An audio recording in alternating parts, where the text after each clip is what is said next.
Auckland, New Zealand. And what else? Jean, introduce yourself. I Hi, don't Kelly. know. Hi, Omar. Gertrude, Diane. Diane, I've seen you before. You are with the girl who does the talks. I was in Bali with her. Anyway, I'll remember her name just now, so I know you. And yeah, it's great. Christchurch actually has some sun, which is amazing. And I've just finished mowing the orchard and I'm feeling a little frazzled.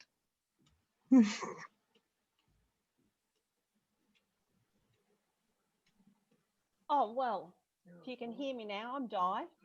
And as I said before, I live in Mount Gambier in South Australia. I am the mother of 3 adult sons. I have 5 grandchildren, 3 live in Ireland and 2 live in Hong Kong. And I'm here in Mount Gambier with my husband.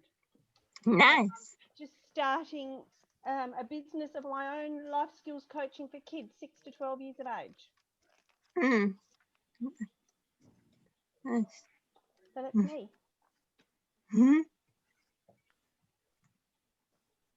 So, what sort of an orchard do you have, Jean? Oh, my father has an orchard on the farm, and we have apricots, pears, peaches, and I'm not sure what else. So they must be soon coming into season, huh? Yeah, the fruit's actually looking. Yeah, we should have fruit round about Christmas time, really. Nice. Nice. Hopefully we get a good crop this year. Last year's crop was absolute rubbish. Dad, Mum's in the dementia home, and Mum knew exactly when the fruit was ready. Dad goes, "Oh, it's not ready yet. We don't pick this weekend. You know, it's fine." And then 2 weeks later, you pick, and everything is rubbish. Yeah.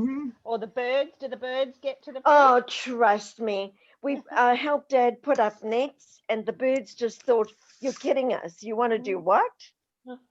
You want to keep us away from the fruit?" No, we don't think so. And what do you do, Kelly? I do presentations to teenagers. Oh, awesome. Of my car crash. I had a serious car crash. I broke my neck, I broke my pelvis, I have a traumatic brain injury, so I pretty much got messed up. Well, I'd be interested to have a chat with you, because I'm working with a 23-year-old at the moment who he lives with autism, and he has acquired brain injury from when he was 4 years of age, and I'm encouraging him and going through some processes to attempt to get him to tell his story. So I'd be interested to know what processes you're going through. Obviously, this is one of them. Yeah. Kelly is amazing. The way she's had to cope and deal with, you know, this accident and just turned it into a speaking career. She's absolutely phenomenal. Trying to persuade her to be our HerStory chairperson for Auckland. So we need to catch up, Kelly. What else do we have on the call before we get started? We have a Dr. Mupumi Zenda. Do you want to just say hi? Tell us where you're based. And then we have Karen Howell. Karen, please just pop online and say hello. And Marie, where are you guys? Unmute yourselves. Hello, I'm Karen. Hello. I'm in Gold Coast. Karen, you're on the Gold Coast. Lovely to meet you. And Marie, where are you? I am just south of Sydney. Do that again? Just south of Sydney. South of Sydney. Okay, nice to meet you. and Dr. Mupumi. Hi, everybody. Can you hear me? We can hear you, but we can't see you. Where are you based? You'll see me just now. I am based in South Africa, actually. Oh, fantastic. Welcome to the call. Thank you. This is awesome. Renee, say hi. Where are you based?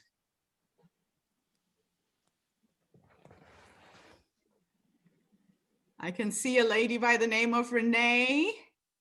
Unmute yourself and say hello to everyone. We'll be starting in about 2 minutes. So how many of you managed to get the form that was emailed out for you to complete? Did you see it? Yeah. Okay. I literally just got it now. Okay, so what I will do is I'm going to put the form in the chat, because what I use the form to do is to tailor presentation to the needs of the people who are on the call. There's just a few questions that are asked. It gives me an idea, because every time I do this webinar, it's never the same. I try and make sure that I give you as much information as you need. So this is the link in the chat. If you haven't filled it out, please fill it out for me. Just so that you can get the most of today's presentation. Olivia, Gertrude, I think I did fill it out. I think right back at the very beginning, not as more emails have come through. So okay. No, if you've done it already, then it's fine. Okay. Yeah. Okay, so we'll get started to respect those people who did show up on time. Welcome, welcome, welcome everybody to today's webinar, which is how to land your first TED Talk. Now, for those of you who have been on the call, a lot of this might be familiar or similar, but I am going to be incorporating a whole lot of new stuff that you haven't heard before. So, COVID-19 has presented humanity with a very, very unique opportunity.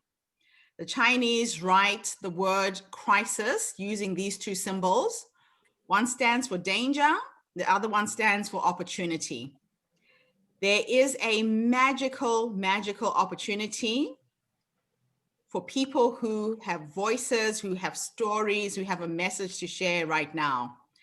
And it's because so many people are online, looking for inspiration, looking for content. And if you're a speaker, you can really create an income on the internet like never before. And I'll be sharing with you today the results that I have managed to achieve as a speaker. My speaking career started when I published my first book. It was called Born on the Continent Ubuntu. And it's a memoir in which I wove my personal story around an African philosophy that doesn't have a lot of literature written about it. In fact, when people Google the word Ubuntu, they find Linux software. And I decided to take back the word. Linux based the software on this African philosophy, but never really acknowledged it. So a lot of IT geeks hear about Ubuntu. They think it's just an operating system, but it is a much, much bigger thing than that. So Ubuntu is a way of living. It's not just a word.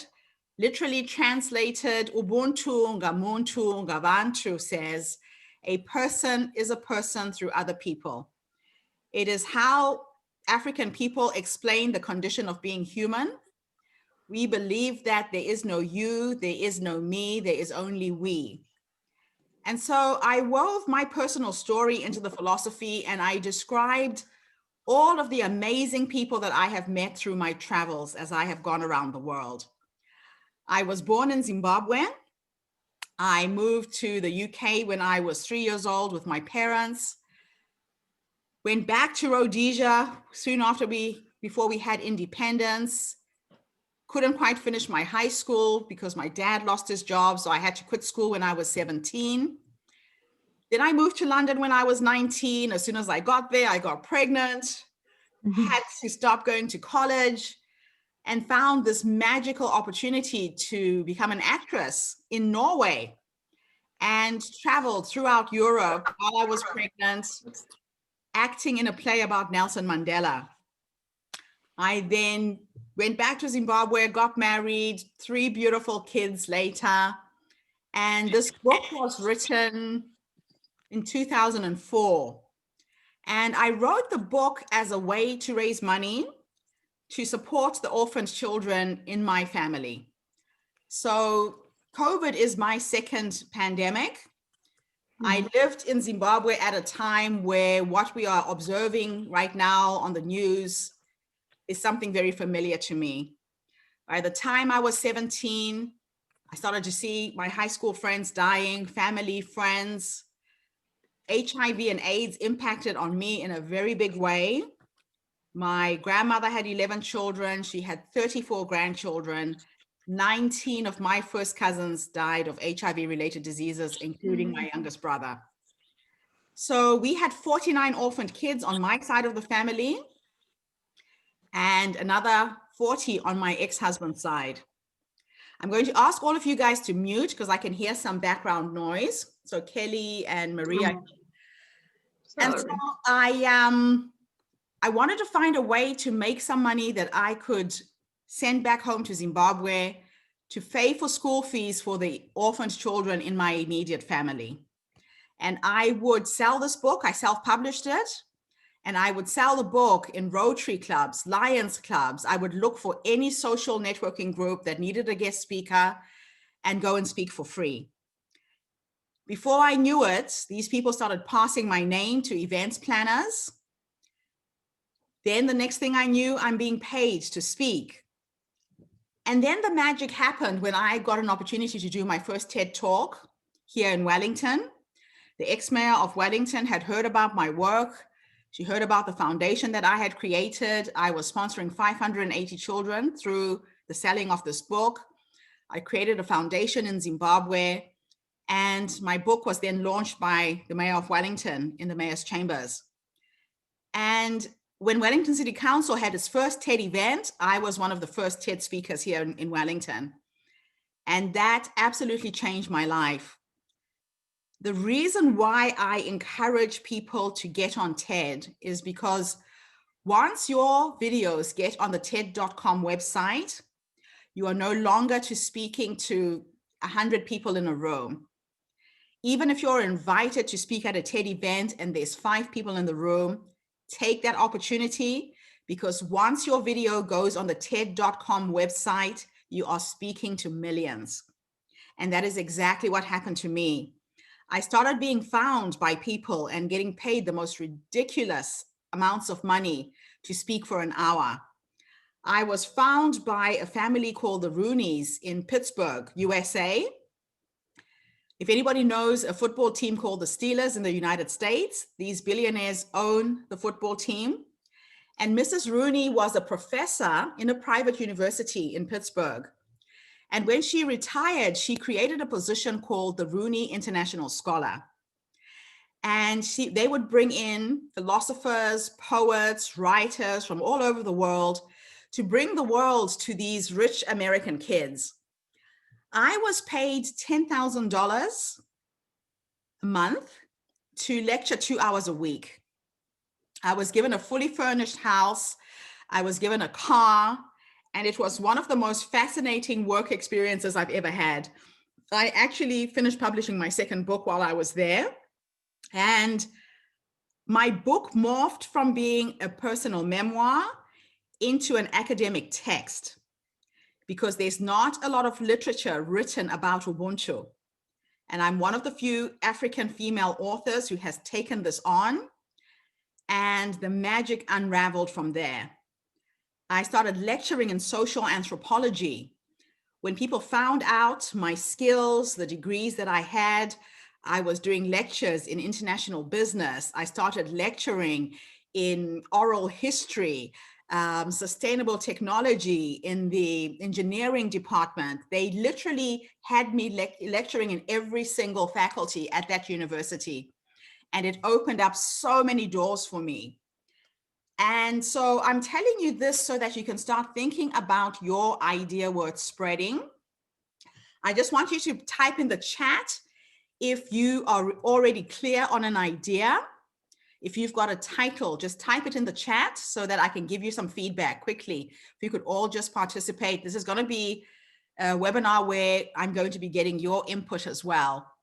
Now, I did the second TED Talk. The first one was not very well prepared. There were some things I did really well and some things I did terribly. And I do encourage you to look for all of my 3 TED Talks. The second one I did, I got myself a coach. In the first TED Talk, the things I did well was 1, I really communicated and spoke from the heart. It was soon after my youngest brother had just died of AIDS. And my whole story is about the AIDS pandemic. So I was very raw. I was very emotional. I was able to really connect with everybody in that room. I started my presentation with an element of surprise. So instead of starting up front when I was called onto the stage, I started my presentation in the audience. I was actually sitting in the audience in the dark, and I started speaking from there. And there was a reason for that. I was also illustrating the Ubuntu philosophy by doing that. And then I went on stage. I started speaking without shoes. So as a speaker, you have to start thinking about how you're going to brand yourself, and so you can really stand out. I will take you through a little exercise to think about your personal branding as a speaker, so that by the end of this, you can really start thinking, how am I showing up? What is going to be my point of difference? How are people going to remember me? And I speak barefoot, and there's another story behind why I do that. So it started giving me visibility. I had been paid about 3,000 New Zealand dollars to speak for an hour. In Australia, the highest I'd been paid was 7,500 to speak for an hour. And then one day I got a call from Florida. It was the International Coaching Federation. They were looking for a keynote speaker. And they told me to send through my contract. I did that, and they hired me. They asked me how much I charged, and I had no idea how much I was worth in the United States. So I called my dad in Zimbabwe and I said, Dad, I've got this amazing opportunity. I have no idea how much to charge. And my father gave me the best advice he ever gave me before he died. He said to me, Gertrude, the fact that they have called you all the way from Florida means that you've made an impression on somebody. So don't be afraid to ask, pray about it, meditate, ask for any figure that you want. So I did this, and I wrote back to the lady who was organizing the conference, and I said 15,000 US for an hour. She said, fantastic, send us your contract. So I was thinking, oh my gosh. But I said 15,000 New Zealand. I didn't actually realize they were paying me in US. So when people book me to speak, I get 50% upfront, the balance when I've done the job. I faxed through my contract with my bank details. A few days later, there's $15,000 in my bank account. So I called her back and I said, I think you've made a mistake. And at that time, the US dollar and the New Zealand dollar was 1 to 2. She says, no, we've put 7,500 US. So I actually made 30,000 at this event. And I was just totally blown away. But the thing that I realized was that I had actually undersold myself by $10,000. They had a budget of 25,000 US dollars for that conference. So I'm telling you the story because a lot of times as women, especially, we don't really know our own value. We undersell ourselves. So now when I'm invited to speak at a conference, I do not tell them my fee. I ask them, what is your budget? I can work with your budget. Because if you go in blind, you don't know how much money you're leaving at the table. Another magical thing happened at this conference.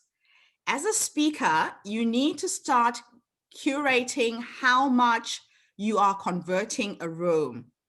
So every time you speak, if there's 100 people in the room and you have books that you're selling, come back home and see how many copies of your book you sold.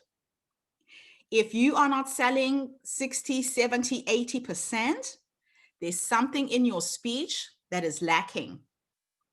So you can weave your sales pitch with regards to a book and sell without selling. And you do it by suggestion. You have to mention the fact that you've got a book right in the beginning, somewhere in the middle, and definitely at the end. My speaking coach is Mark Victor Hansen, the guy who wrote Chicken Soup of the Soul, and Jack Canfield. I happened to go to a workshop they were running in Los Angeles. And Mark said to me, Gertrude, people are buying this book to support your cause, and you are limiting how much you can actually make. He said, if you say, I'm going to be at the back of the room, please come and buy a book, they will buy one copy. So change that line and say something like, buy one for yourself, buy one for someone you love, buy one for someone who needs inspiring. It's neuro-linguistic programming, NLP, where you suggest that they buy more. What happens is that people will start to think that they've got a cousin, they've got a sister, there's somebody's birthday coming up. I now sell 10, 15 copies per person when I'm at an event. So when I was invited to speak in Florida, I asked the organizers how many people they were expecting at this event. There were 3,000 women coming. And I had already worked out my conversion rate is about 70%. And I said to her, can I ship some books? How many should I ship? And she said, oh, most authors will only sell probably 100, 150 copies. And I said, well, I know my conversion rate. Do you mind if I ship 500 copies? She says, look, we're going to have to find storage. And what if you don't sell them? And I'm like, I know I will sell the books. So they had to find storage for me. She was very pissed off to have to do that. I shipped 500 books, but I actually sold 900 copies of my book at that event at $35 US a copy. So I'm telling you all of this in case you don't have a book published already. If you're serious about your speaking, you make more money with what you have at the back of the room than the actual speaking fee itself. So these are some of the little stories of how I started to build my self-confidence in terms of who I was as a speaker, knowing how much I was worth, and speaking for free. If you find opportunities to speak for free, grab them. Invest in getting yourself a coach. Invest in writing a book. Now, the reason why I speak without my shoes on is because of this. I had gone to Mexico City and I was speaking in front of 3,000 people, and I got to this event, and one of my friends translated the opening of my speech into Spanish. So phonetically, my mother tongue is Shona. It sounds very much like Spanish. I can read Spanish like somebody who speaks it, but I don't. And from the airport to the venue, she helped correct a few things.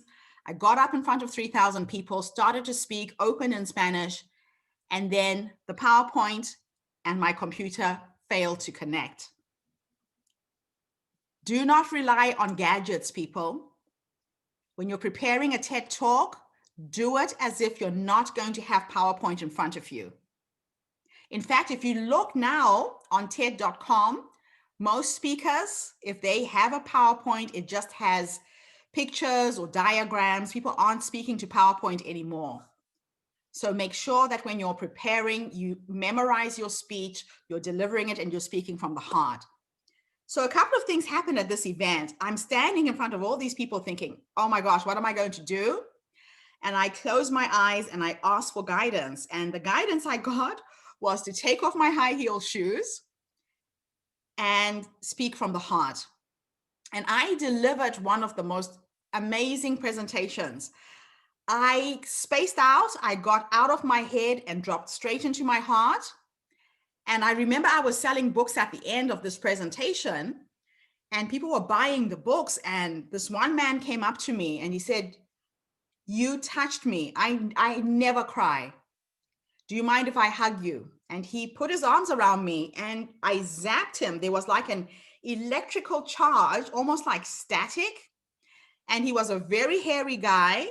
The hair on his chest was standing like this, the hair on his arms. And he said to me, you really know how to use your heart to speak. You are channeling, something takes over when you speak. And he said, have you heard about the Heart Math Foundation? And I hadn't. So I went online, I did some research, I did a few courses with them. And I learned that the human heart has got a magnetic field that spans the length of your arms. So when you learn to speak from here and not from your head, you can have the most authentic presentations. And what I found was that a lot of my clients will go to Toastmasters, and they are trained technically to speak to perfection, but there is no emotional connection. So Toastmasters is great to help you remember what you're supposed to be presenting, but it doesn't help you connect and have a heart connection with people.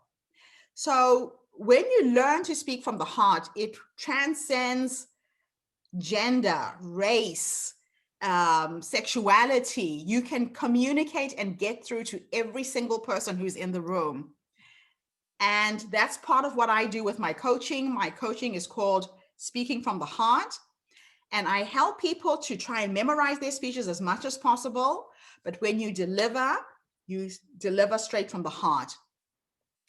So every single presentation has a rhythm. There is a TED Talk called The Secret Structure of Great Talks. Go onto TED.com and watch that video. This researcher mapped out all of the best speeches in the world, from Martin Luther King, JFK, Nelson Mandela, Gandhi.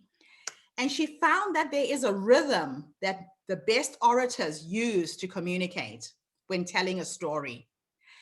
If you listen to Martin Luther King's presentation, he starts at the bottom and he talks about the condition of African Americans, what is. And then he goes up and he tells you of the dream that he has. And he holds you for a few minutes in the dream, and then he brings you down again to what is. And he holds you at the bottom and he pulls you up to the dream. So you can actually map out the best speeches. It's like a graph where people are going from the bottom up, side, down, bottom, up, side, down. And when you are preparing your speech, you can do this. If it's a personal story, you can create what's called a timeline. And I'll show you a little bit later what that looks like. And you can really pull people through a series of emotions.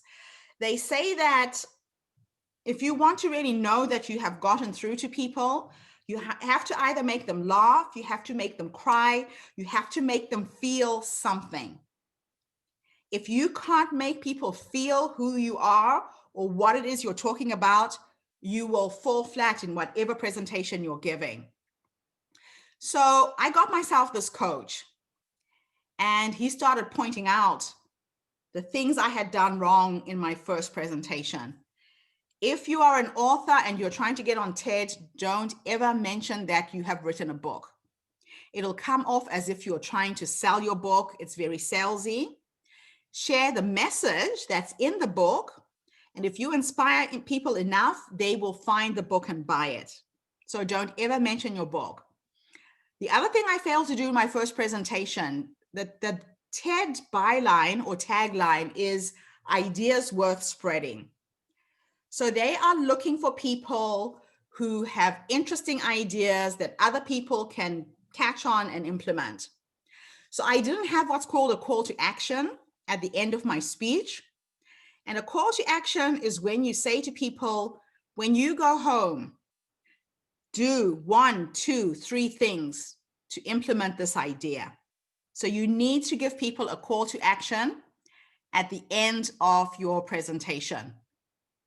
So with the program that I teach, I help speakers find the speaking opportunities. I have a database of over 2,000 TED Talks from all over the world. Right now, a lot of the TED presentations are being done online. A few countries are doing them in person, but the majority are all online. The other thing is we help you pitch yourself to TED. So when you pitch to TED, there's an application process that I'm going to take you through during this webinar. And that application process has got certain things that you need to make sure you have right before you submit an application. You have to gain credibility on and offline. So when TED organizers look at an applicant, they will Google who you are. So I want you all to just go into Google right now and type in my name. Make sure you misspell the Gertrude. It is Getrude Mache. And see how many references you find to Gertrude Mache. And just type it in the chat because it's always different from country to country. And then click on Google Images and see how many photographs of me you will find referenced. And just type that in the chat as well. I'm telling you this because a lot of people do not have a digital footprint. And by that, I mean, Google needs to be able to find you. And when Google does find you, you have to be embodying the message that you say you are going to spread. So from now on, you need to start building content around your subject matter and start giving presentations and recording those videos and creating a YouTube channel where you post all of your videos so you can direct people so they can see you. They say that TED organizers look for a sound bite. They need to hear what you sound like on stage, and they look for a visual bite. The way you look is really important. So don't ever go to a TED event unprepared. Don't ever go to any event unprepared. Make sure that the way you look has got a point of difference, something that makes you stand out. And I help authors and speakers with their personal branding. So when I was going through my personal branding exercise, I started asking friends, what 3 words do you think best describe me? And I suggest you do this with your friends, with your colleagues, with your clients. My 3 words came from one of my clients. She said something like, Gertrude is a vibrant bundle of African energy. I pulled out the word African, the word energy, and the word vibrant. So I show up as being African first. 1, because I can't run away from my chocolate brown skin. But 2, I didn't want people to mistake me as being African American or Caribbean or someone of African descent. I wanted them to look at the way I am dressed and say, I have met this amazing African woman. She lives in New Zealand. She's a fantastic speaker. So I use my point of difference because there's not many African authors or speakers in Australasia. So guess what happens? I get invited to speak because there's very few people who look like me. The other word that I pulled out was the word energy. So when you are working on your branding, you will find that something as simple as a font, the fonts that you use to write your name on your logo, on your book covers, will say a lot about who you are. Now, I'm a very energetic speaker. When I'm at a conference and they ask me what kind of a mic I need, I never get a handheld mic because my hands are all over the place. I speak with my hands. And so I use a lapel mic, but I bring a lot of energy to my presentations. And not everybody has to do that. Some people are very calm. So if you're going to pick a font, it'll be a very calm, conservative type of font. My fonts are crazy. The reason why I said Google my images is because when you take a picture on your phone will generate some random numbers as the file name. Before you give your photo to anybody who invites you to speak, make sure that the file name is your name. Google cannot see images. It can only see words. So when you go into Google Images and you type in my name, you will find hundreds of photographs of Gertrude Mache. It's deliberate. So whenever I'm invited to do a podcast, they ask you to send your bio and a photo. Make sure that your photographs are optimized so that Google can find you as well. So the other word that I had was vibrant. My branding colors are extremely vibrant. They are reds and oranges and greens, and I show up in very, very vibrant colors. I do it because it picks me up. It really uplifts my mood. I feel really good, especially when I'm wearing yellow. So the play of colors. Now for you, it could be something as simple as you're going to go to a conference wearing a black jacket, but you're going to throw a scarf over your shoulder that is the specific color. Or you might wear different types of colored jackets, but very formal. Whatever it is that you decide, you have to make sure that you stand out. You are no longer you. You are a brand. So when I say Coca-Cola as a brand and you close your eyes, the colors that come up are red, white, and black. If I say Nike, it's a tick sign. So Nike has used a symbol. There has to be something that identifies with you. And then you have to make sure that you have what's called brand consistency, so that your Facebook, your Instagram, your Twitter, you're using the same symbols, the same colors, so that you are consistent throughout the internet. So that's something else a lot of speakers and authors fail, is to be consistent in terms of their branding.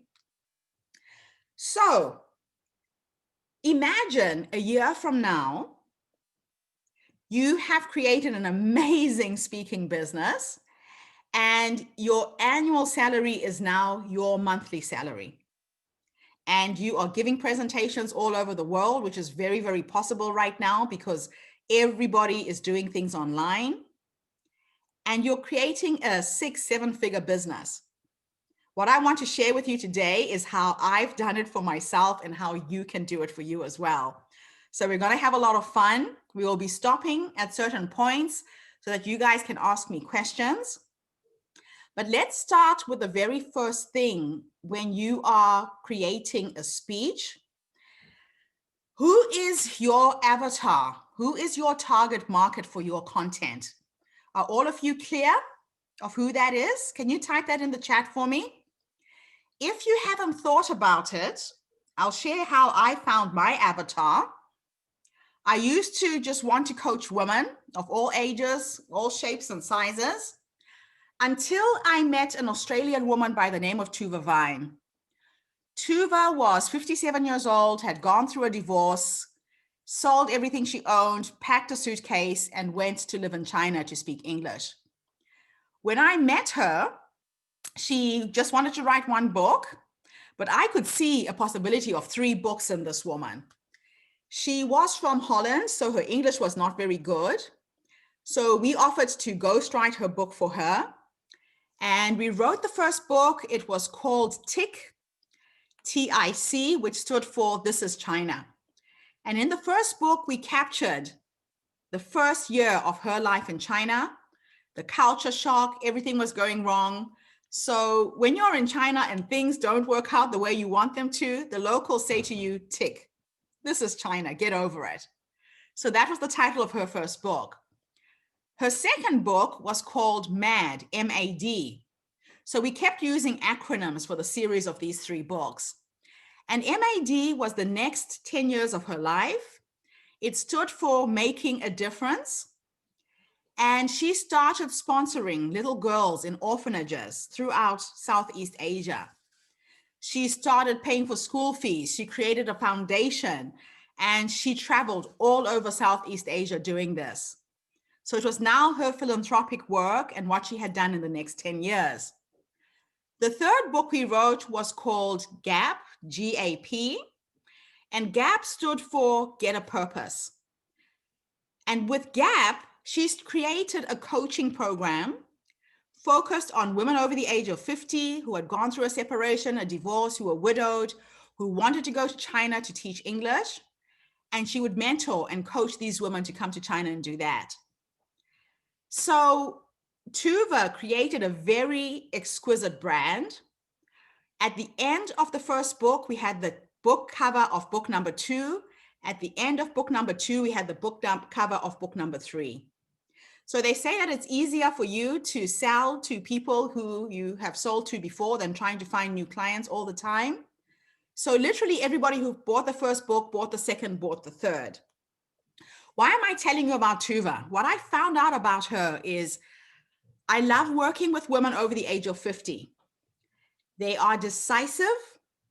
They have time to focus on themselves. They have the stories. They don't have to consult a husband or a partner.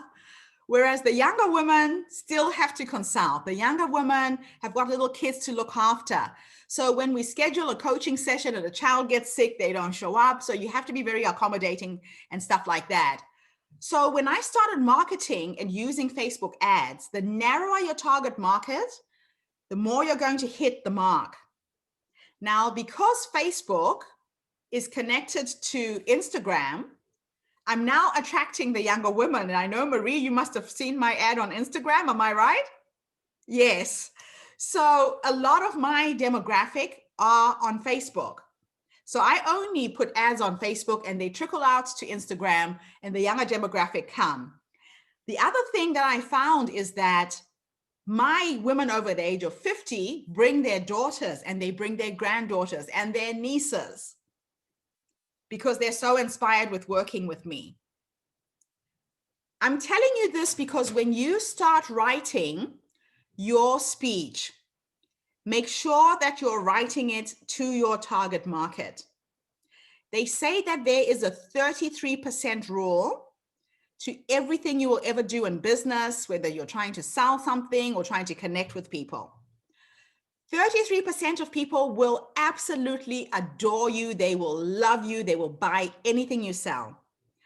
33% of people will hate you. They just think you're full of bullshit. What is this woman trying to do? And 33% of people are indifferent. They just don't care. So you need to know, who is my target market? Who am I speaking to? So that when you deliver a speech and you give those calls to action that people can do, your avatar, your ideal client will try and find you, will connect with you, will take your idea further. So when you get on TED.com, you're no longer speaking to a room of 100 or so people. You're now speaking to millions of people. I get invitations on LinkedIn, Facebook, Instagram every single day from somewhere in the world because I got on TED.com. So even if you're invited to speak at a really small event, don't let that take you back. So let's see here. Karen, Jean, you didn't tell us the demographic that you are focused on. You said you're clear about it, but what is the age group? Is it men? Is it women? Karen, women over 35 who've experienced trauma or long-term illness. That's nice. Diane, you said lots of search results, countless images. Oh, okay, that was the previous search. Marie said 45, widow, 2 kids, very positive. Okay, so you've had an experience with someone. That's really nice. I like that. So get clear. No, go ahead and have your dinner.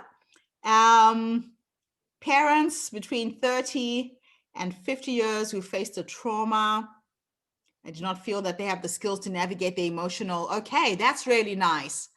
So get clear. Who am I speaking to? Kelly, someone like you are speaking to those young teenagers, crazy kids from the age of 18 to 21 who go binge drinking or starting to experiment with drugs, and you're trying to give them a warning that this is what can go wrong. Yeah, that's right. Cool. Dr. Zenda, 25 to 45 and parents. So you are focused on parenting. Beautiful. Okay, so let's move on. You guys seem clear on what your target market is. So the process on how to develop a good story. You have to think, I want to speak to change makers, people who want to change the world in some way or change the environment. I love to speak to visionaries, people who want to build a future for their kids.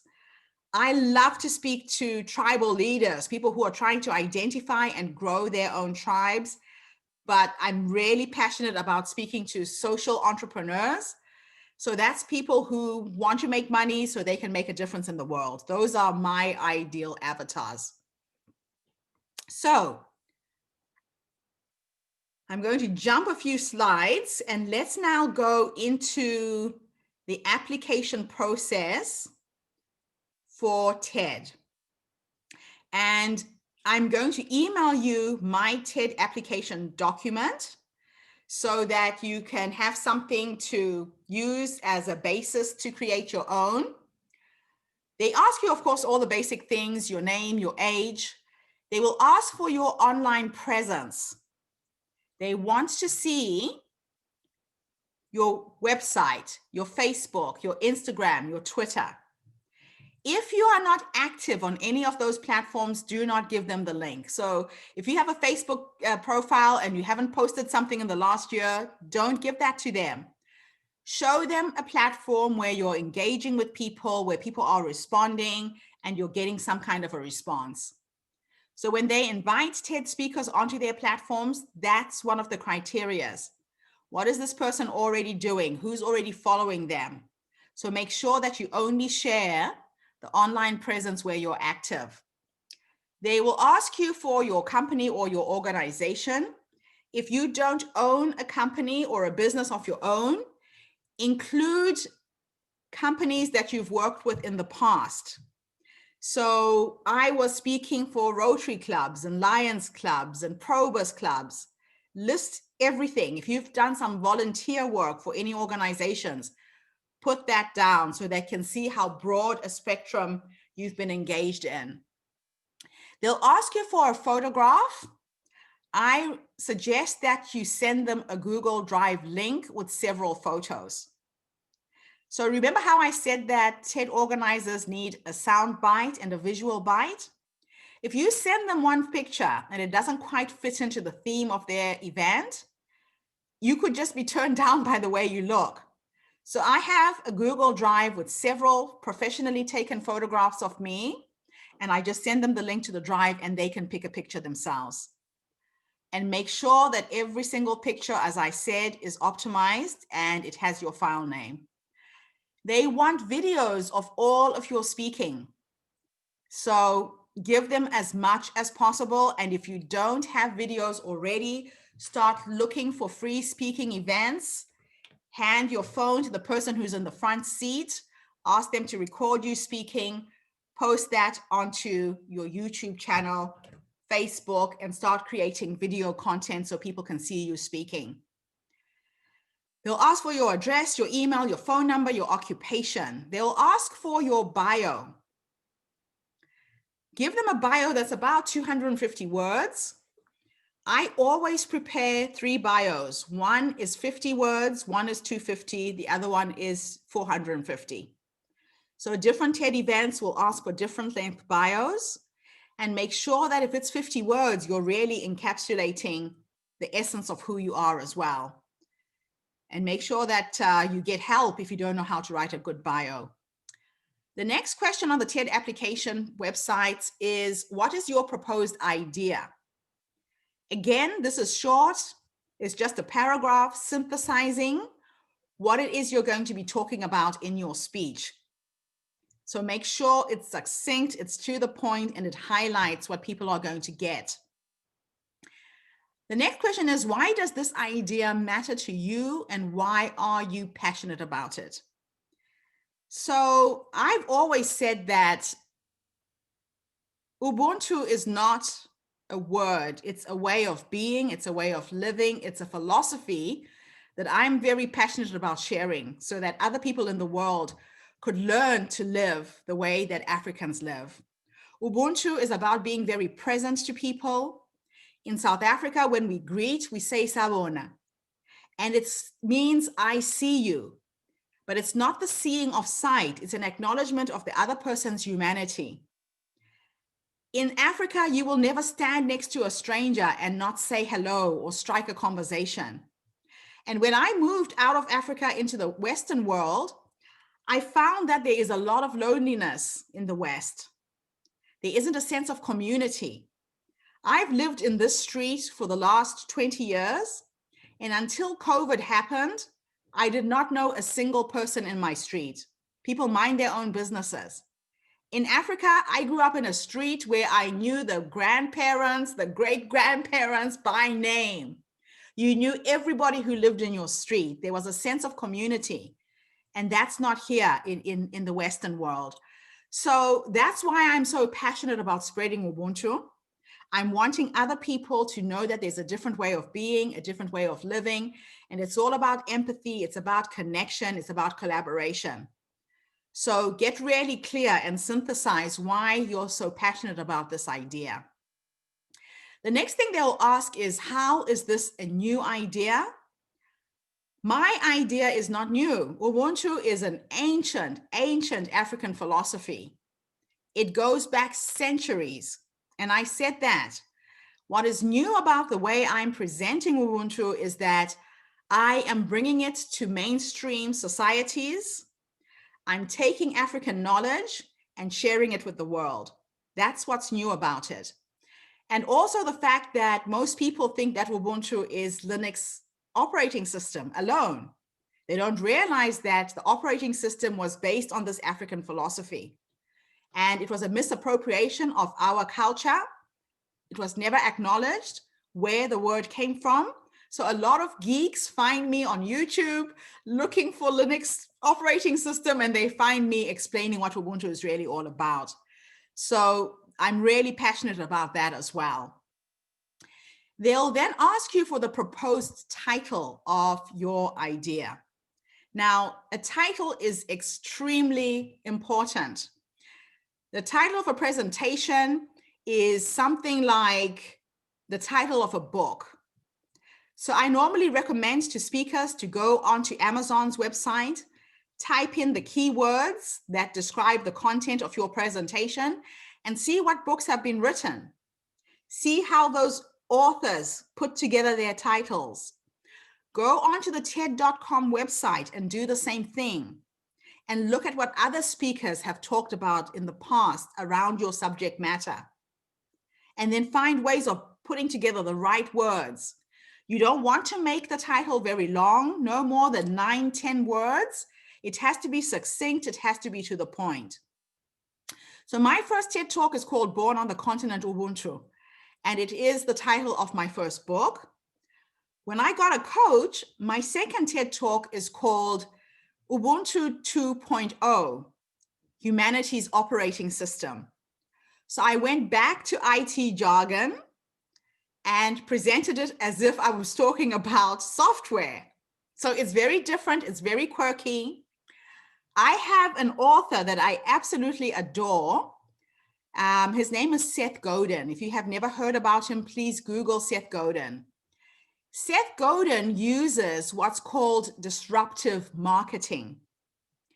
All of his books, all of his speeches have got the most unusual titles. He has a book called The Purple Cow. And The Purple Cow is a book that has a huge cow with white and purple spots. And it's a book about marketing and standing out. So he is known for branding himself in a disruptive way. He draws you in with curiosity. He makes you inquisitive to find out what he's written next. So you could use the same thing and use disruptive marketing and come up with a completely random word and then explain what the presentation is about with a subtitle.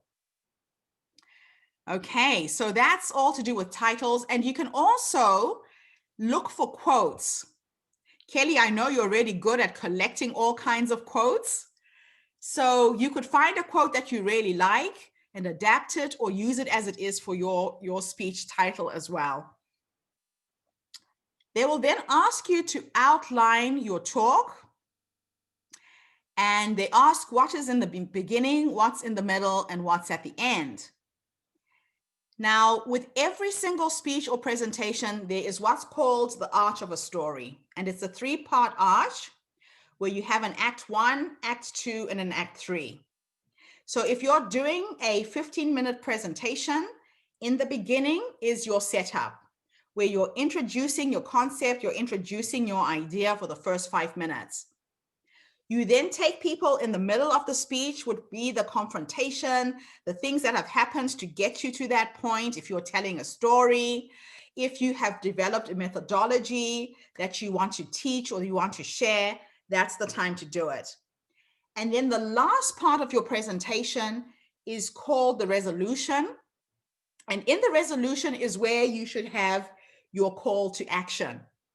This is now where you give people 7 simple steps to follow when they get home to implement your idea. 3 simple steps to implement the Ubuntu philosophy. So in my second TED Talk, I close my presentation by saying to install the Ubuntu philosophy is very simple. It starts at home with your family first, your community next. Then if you have anything to spare, do something to make a difference somewhere else in the world. So 3 very simple, basic steps. People heard me speak, they understood what the philosophy is about, and they will go home and start being present to their wife, to their children, to the people they have in the home. They'll get present to the people in their community, their next door neighbors, a person that they meet in the bank while they're in a bank queue and they say hello, just smiling to a stranger to make somebody's day. And then if they have a philanthropic spirit, they will look at what are the issues around the world that I can get involved in. So always have a call to action in the last part of your presentation. Okay, then they will ask you for a 1 to 2 minute audition video. Now, this is what most TED organizers will pick you from. They will get hundreds of applications. And the belief is that if you're not able to say who you are and say what your idea worth spreading is in 2 minutes, you're not going to be able to say it in 5, you won't be able to say it in 10, you won't be able to say it in 15. So there is an art in crafting that audition video so you hit the mark, you're clear, and you're succinct. So when I help people to prepare for TED, we work on the 2-minute audition video first.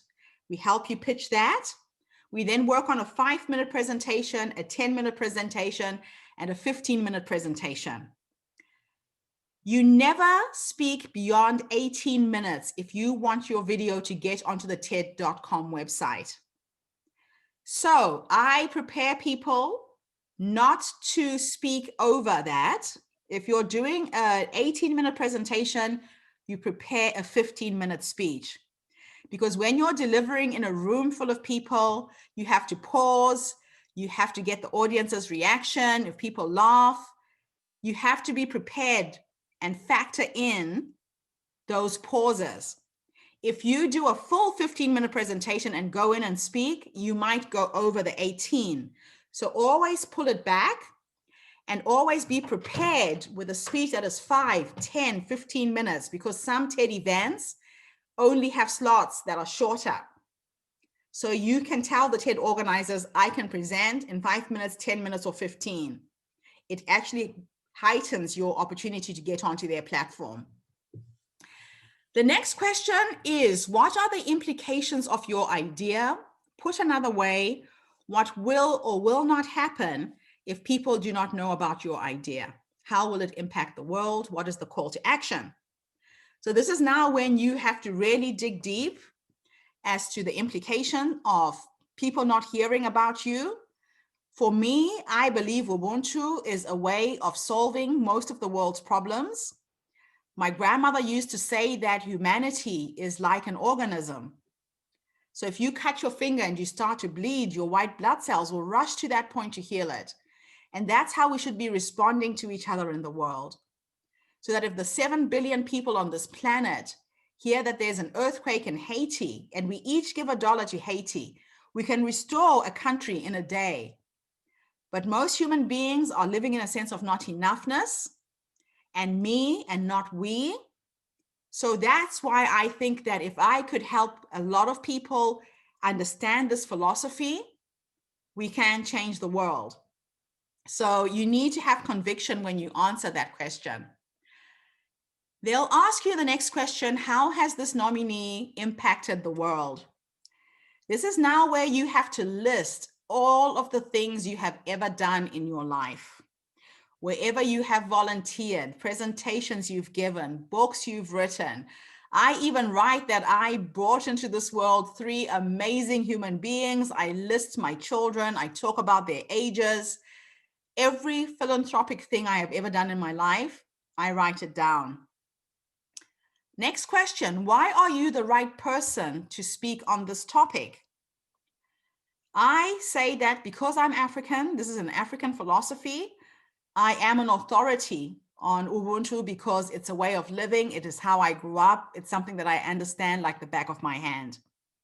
So the same has to apply to you. Why are you the right person to talk about it? So this is where you can say, I've written a book about this idea.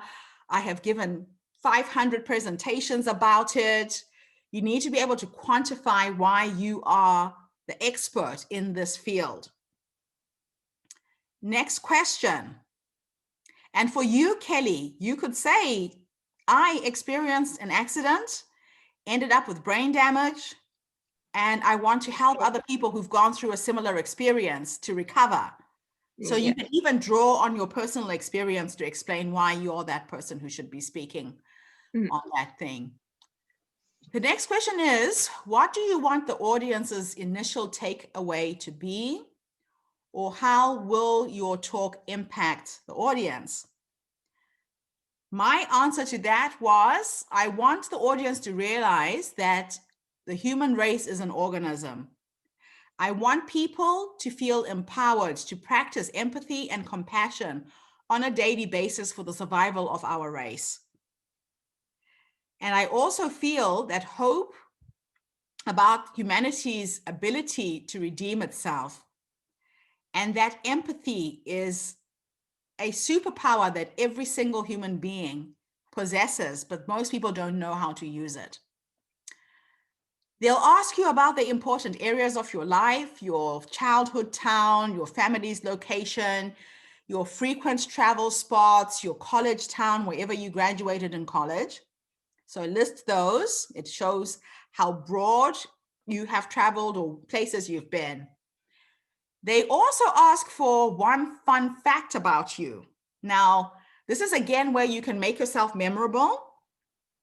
My fun fact is that I'm an African woman with a misspelled German name. So you might have noticed that Gertrude is misspelled. There's an R missing. And there's a whole story about that, of how my grandmother was brought up in a German orphanage. So when colonialists came to Africa, they would forcibly remove children from their parents and throw them in orphanages. And my grandmother did not know her African name. She did not know her parents. And in Africa, we believe that when you name a child after you, you will never die. And your name, your story is in your name. So most African names actually mean something.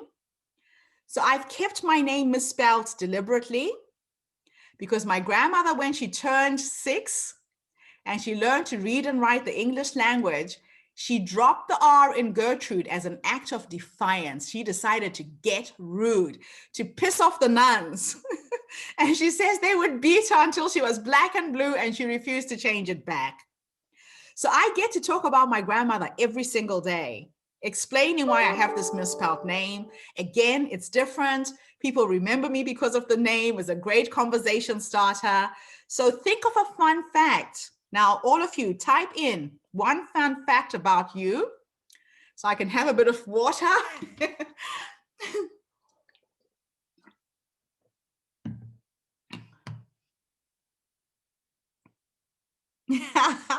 Marie, thank you for sharing that. Okay, Jean says, I'm a firefighter. Very nice, very unusual. Marie was a flight attendant. Okay, cool. Keep going, ladies. Let me get to know a little bit about your quirky personalities as well. All right, so they will ask you, what is your favorite TED Talk and why? I'm going to share with you my favorite TED Talk. It is I think it's 3 minutes video, 3 or 5. It's by a guy by the name of Derek Shivers. Now, I live and breathe TED. I am on TED.com every single day. I watch a TED Talk first thing in the morning, at lunch if I have time, and in the evening. Why do I do this? I'm in constant search of inspiration. I want to see the best orators. I want to see how they did it. So you need to start researching and watching as many TED videos as possible.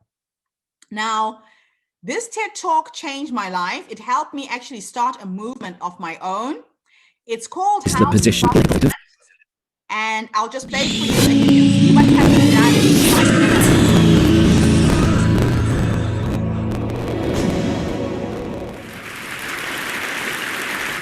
So ladies and gentlemen, at TED, we talk a lot about leadership and how to make a movement.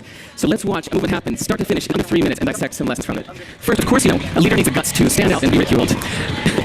But ways to make it so easy to follow. So here's the first follower with a crucial role. He's going to show everyone else how to follow.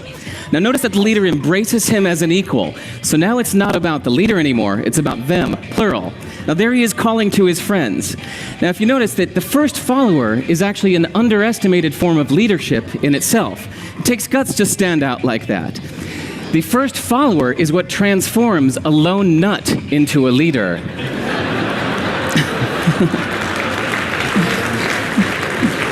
And here comes a second follower. Now it's not a lone nut, it's not 2 nuts, 3 is a crowd, and a crowd is news. So a movement must be public. It's important to show not just the leader, but the followers, because you find that new followers emulate the followers, not the leader. Now here come 2 more people, and immediately after, 3 more people. Now we've got momentum. This is the tipping point. Now we've got a movement. So notice that as more people join in, it's less risky. So those that were sitting on the fence before now have no reason not to. They won't stand out, they won't be ridiculed, but they will be part of the in crowd if they hurry. So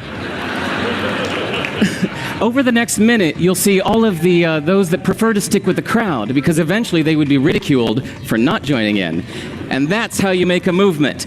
But let's recap the lessons from this. So first, if you are the type, like the shirtless dancing guy, that is standing alone, remember the importance of nurturing your first few followers as equals. So it's clearly about the movement, not you. Okay, but we might have missed the real lesson here. The biggest lesson, if you noticed, did you catch it? Is that leadership is over-glorified. That yes, it was the shirtless guy first, I get all the credit, but it was really the first follower that transformed the lone nut into a leader. So as we're told that we should all be leaders, that would be really ineffective. If you really care about starting a movement, have the courage to follow and show others how to follow. And when you find a lone nut doing something great, have the guts to be the first one to stand up and join in. And what a perfect place to do that at TED. Thanks.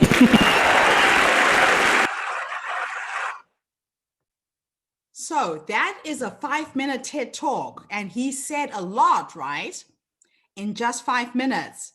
He had the call to action in the end on how to start a movement. So please, if you haven't been going on TED and researching, try and find what TED speakers inspire you. Find out why that speech was so good, why it was entertaining, what you got out of it, because you're going to need it when you submit your application. We're almost finished with the application. The next question they ask is, what do you hope to learn out of the TED speaking experience? Or why is a TED Talk the best platform for you to share your idea? So my answer to this was, TED is right for me because I have an idea worth spreading. TED attracts out-of-the-box thinkers who could connect with my message and help to magnify it. I hope to learn how to work smart and not hard through the magical power of my voice and the internet as a broadcasting platform. So think about that. Why do you want to get on TED? You really have to be clear. I'll be sharing my application with you so you guys can see what I did. They then ask for your speaking experience, professional, academic, and personal. And in this section, I have listed all of the places where I spoke. I list the venue, the event, and the number of people, the audience that was there. And then they want a list of all of your presentations, so all of the video links. So it's a very long application process, but if I email this to you, you now know the questions, create a document for yourself. And then when you start pitching, you've already got everything. You're just copying and pasting onto these websites because the questions are all the same throughout all of the TED platforms. Okay, so that's your TED application process.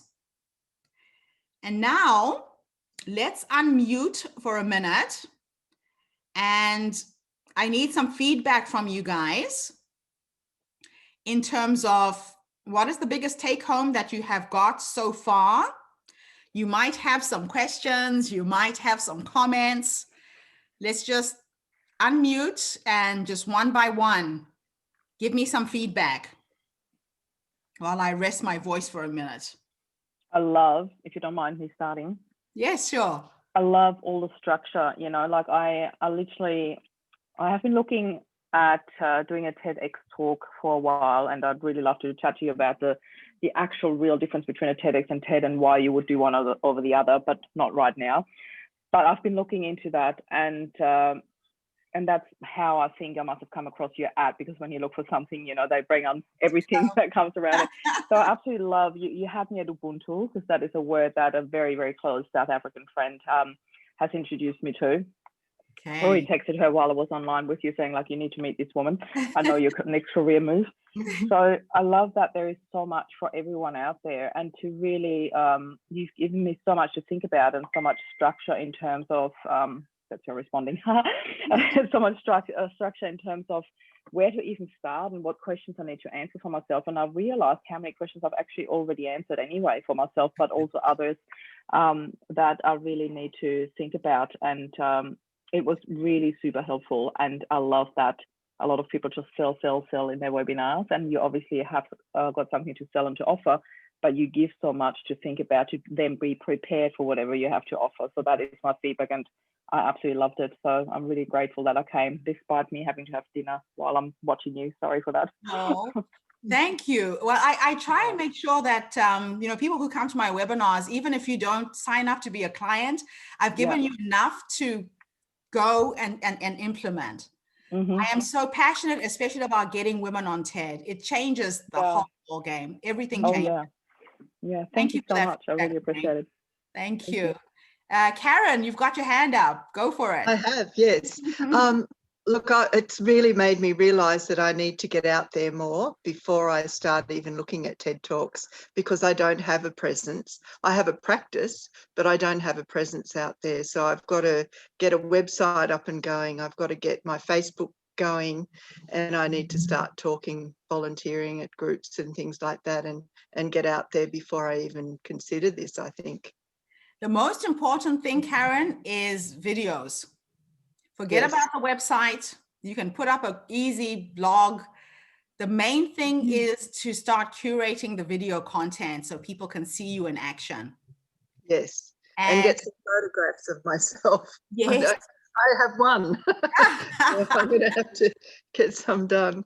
Invest in some professional headshots. It's worth its weight in gold. And you know, if you go onto rotaryinternational.org's website and put in your zip code, you will probably find 5, 6, 10 Rotary clubs in your vicinity right now. I'm actually aware of them because I do a lot of voluntary work. So yes. They look for speakers in the morning. They have breakfast meetings. They have meetings in the afternoon. They have meetings in the evening.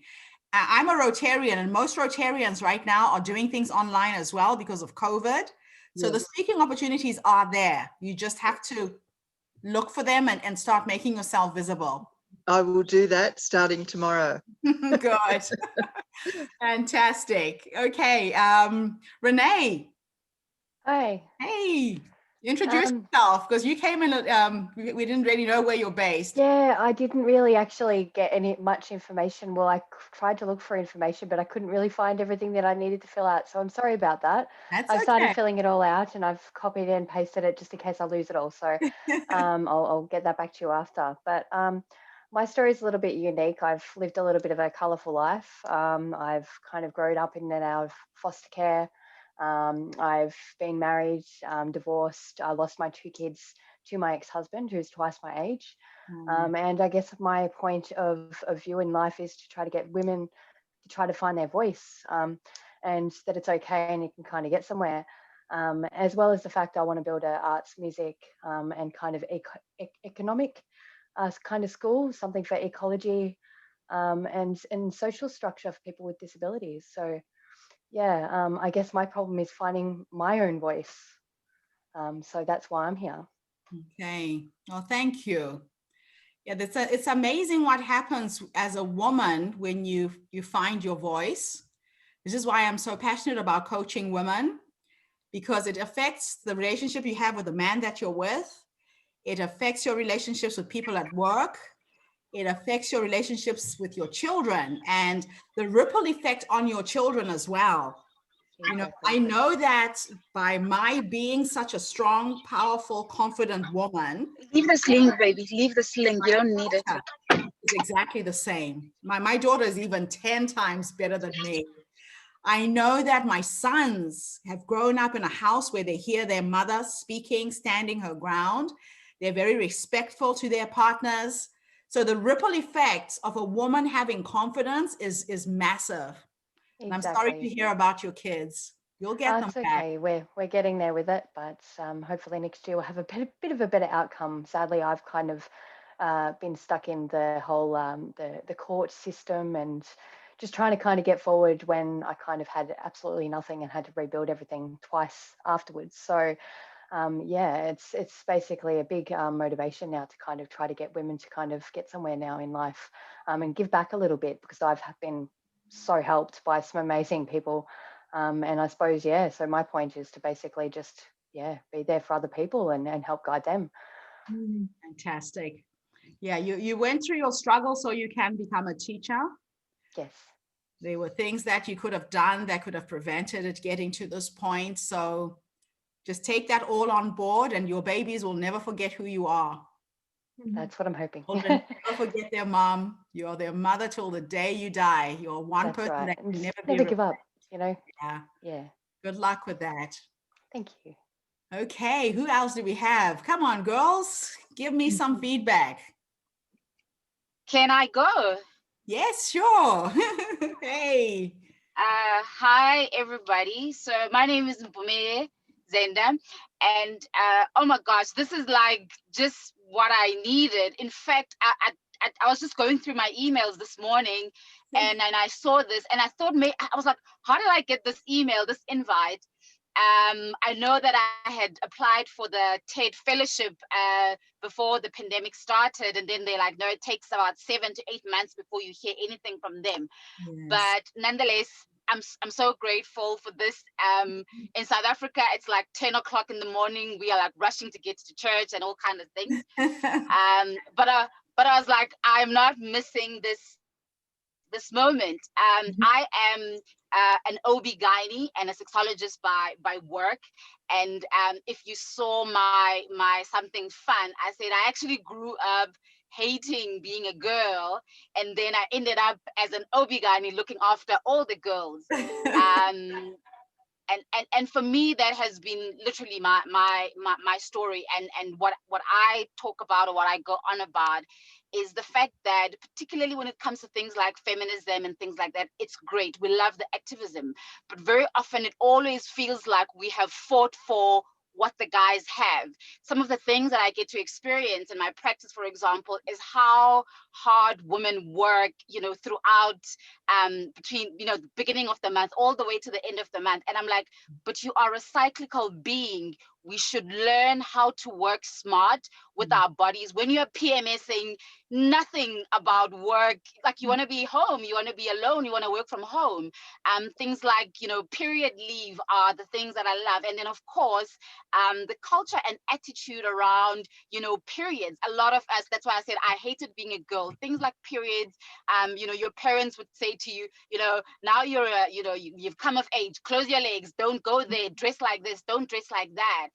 And very often it's created this negativity for a lot of women, a lot of girls about who they are instead of embracing it. So one of the movements that I'm currently working on is to change that culture. How about we celebrated, a woman coming of age? In fact, if you look in a lot of very ancient cultures, there was this idea of celebrating a period, for example. Okay, before I go on too long, so I'm really excited about this. Thank you so much.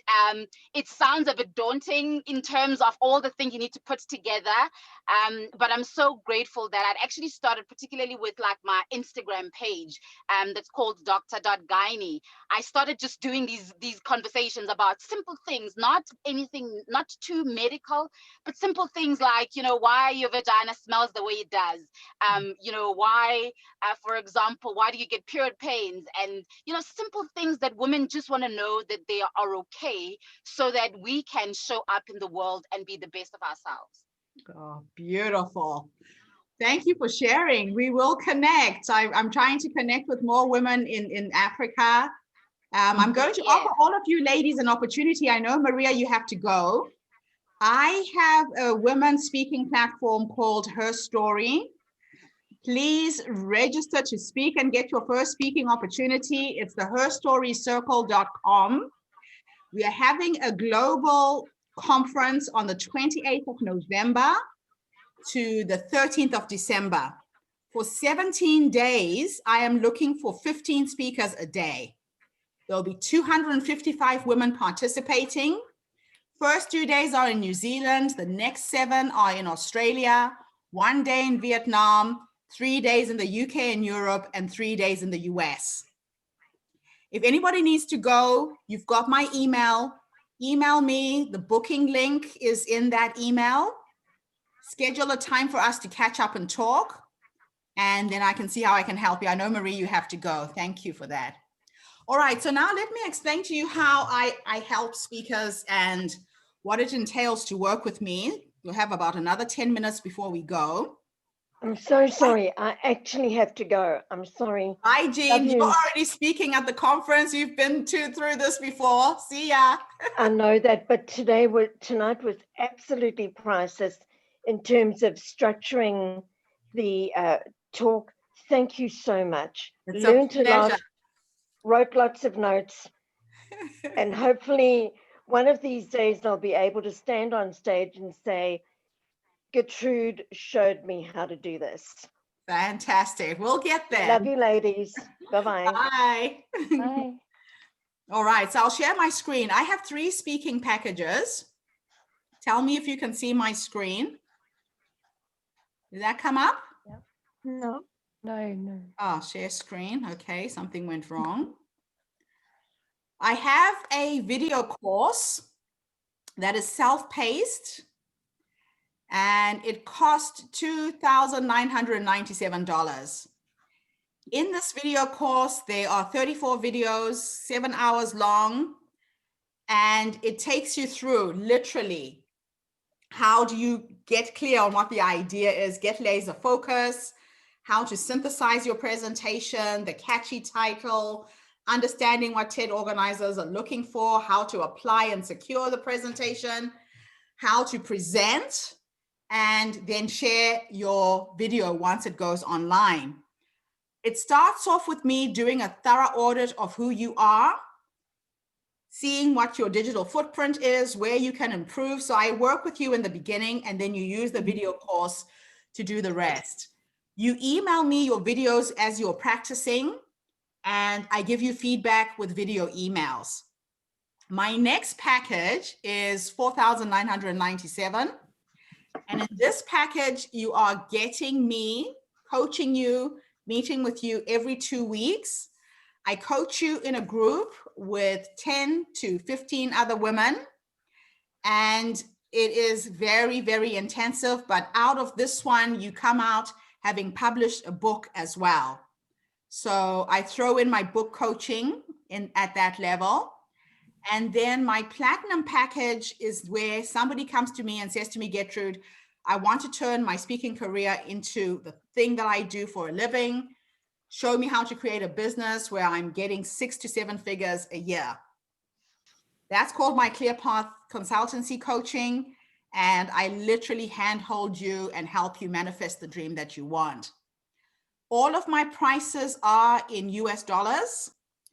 And if anybody is here in New Zealand, I now qualify for the COVID assistant grant providers. In New Zealand, they have created a grant where business professionals can help people get themselves set up in business.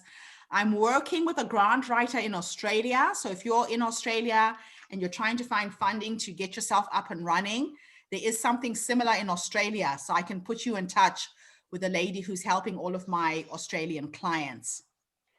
So that's me in a nutshell, ladies. I hope that this has been worth your while. If you like, we can catch up and talk for another 10 minutes or so. If you have anything specific you want to share, any ideas, any questions, I'm here to listen now and to get some feedback from you guys. So there's just 6 of us left. Olivia, we never really got to meet you. Do you want to unmute and just say hi to everybody? Where are you based? Yeah, okay. Yeah, sorry, I've got the kids, they're asleep now, so that's good. Okay. Sorry, I was a bit, it was on video for a while because I have 2 young kids. Okay. One age 3 months and yeah, and the other is 5. So, you know, very different needs, but I had to make sure that, you know, they are comfortable and all that. So, so I'm a MD based in Melbourne, Australia. Okay. So very similar like that lady just then. So we're both doctors, right. But my particular specialty is pain physician. Okay. So I guess Gertrude, I've been working on public speaking because I really want to be a speaker, but yes. I'm medical as well. So I just want to see how I kind of fit in the speaker role. Right. So I'm in a unique position where I've had an injury similar like Kelly. I've had an injury myself. Okay. So I was involved in a major car crash probably about 10 years ago. And as a result of that, I sustained a spinal cord injury that left me paralyzed for 2 years. And I was in a wheelchair and I was very unwell. But because of that experience, I became, I decided to use the experience to I guess, make it a positive thing, but I wasn't sure about my vision or direction. Okay. Until at the moment, I'm working as a pain physician. Okay. So the people I serve are people with pain as well as neurological disabilities. Because I have a neurological disability, so I get where they're coming from. So these are the people I want to serve. Okay. And throughout because I've got a coach, I've got a voice coach now, and it turns out that I do want to get my message. I want to, get my message across to the people with spinal cord injuries and other neurological disabilities that they have hope and they shouldn't give up. Yes. Because of my personal experience, I've been through that. I know what it's like not to use my legs and all that stuff. So I've been through the ring around of emotions. Okay. And I really want to help these people. So professionally, I can help them. Yes. But I want to reach out to a lot more. I think if you've been through something so personal, you really want to tell your story to the world. And that passion is so strong that it just runs through my blood and wakes me up when I wake up, it keeps me awake and alive. And I want to the most important thing is I want to leave a legacy for my children. Yeah. I want to teach them, that it's okay to speak up and not be afraid. And unfortunately, I didn't get all that experience when I was a child. I was told to suppress my emotions when things are tough and just not speak up. And I really don't want my kids to go through what I went through. So that's basically a bit about my backstory. So I don't know how I'm just interested to hear your thoughts. Maybe you've come across people like me somewhere around your TED Talk experience. Maybe there's a few of us around. There's a few. And these personal injuries that kind of impact on your mobility. I mean, you talk about people like Kelly. I've been working with Kelly for almost a year now. She came to one of our first events last year in Auckland. And it's been really hard for her to articulate what she's trying to say. So we started off with her doing it to video. And now slowly, I think, we're getting there with her not even needing to do the video anymore. So I've worked with people at all levels. And you're right in that people who do have these kind of injuries or illnesses need to hear inspiration and hope. Yeah. I'm recovering from congestive heart failure. So I have a story of collapsing in a rice field in Bali in Indonesia and almost dying in 2017. So that's going to be a talk for another time. I believe that we go through what we go through, like I said, so we can become teachers. And unless you've experienced something firsthand, you're not really an authority on anything. And although you are a pain expert, the whole technical thing, it's not until you've lived it and gone through it yourself. Exactly. Yeah, I've lived through the experience. Yeah, you're going to bring a lot to the table. A lot. So I'm excited to see how we can work together. I think so. Yeah, I saw your packages. I was like, ooh, this is what.